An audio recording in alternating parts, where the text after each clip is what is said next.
नमस्कार, मैं रवीश कुमार। 9.25 करोड़ युवा ना तो पढ़ाई कर रहे हैं, ना किसी तरह की ट्रेनिंग पा रहे हैं और ना उनके पास कोई काम है। इसलिए हमने सोचा कि आज काम की बात करते हैं कि इस देश में युवाओं के लिए काम क्यों नहीं है और जो काम है उसकी मजदूरी, सैलरी इतनी कम क्यों है। जिस देश के 9.25 करोड़ युवा ना पढ़ाई कर रहे हों, ना काम कर रहे हों, ना काम पाने की ट्रेनिंग ले रहे हों, पता करना चाहिए कि 9.25 करोड़ युवा कर क्या रहे हैं, कहां अपना समय बिता रहे हैं। क्या ये वही युवा हैं जो किसी ना किसी बहाने धार्मिक यात्राओं में बजने वाले डीजे के पीछे नाच रहे हैं?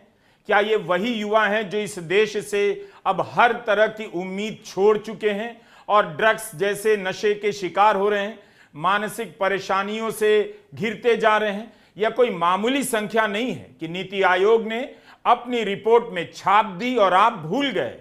2014 से चल रही नरेंद्र मोदी की सरकार कामयाबी के 1000 दावे करती है विज्ञापनों में, लेकिन उसके भीतर से भी ऐसी रिपोर्ट आ जाती है जिससे पता चल जाता है कि यह सरकार स्कूल, ट्रेनिंग और नौकरी के फ्रंट पर किस कदर फेल हो चुकी है। 2014 से 16 के बीच स्किल इंडिया के साथ साथ make in India, startup India launch किया गया। इसे भी रिफॉर्म बताया गया था, बहुत बड़ा रिफॉर्म। अब नीति आयोग फिर से रिफॉर्म की बात कर रहा है। पहले रिफॉर्म का क्या नतीजा निकला किसी को पता नहीं।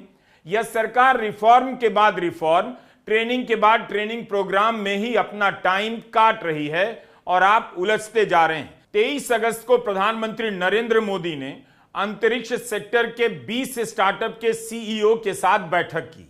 भारत सरकार 2,12,000 से अधिक स्टार्टअप को मान्यता देती है। उनमें से 20 स्टार्टअप को कामयाबी के तौर पर पेश करने का कोई मतलब नहीं, खासकर तब जब संसद में मोदी सरकार के ही वाणिज्य राज्य मंत्री जितिन प्रसाद बता चुके हैं कि 6,789 स्टार्टअप योजनाएं जिन्हें सरकार मान्यता देती है बंद हो चुकी हैं। आपका ध्यान इन सवालों पर क्यों नहीं जाता है?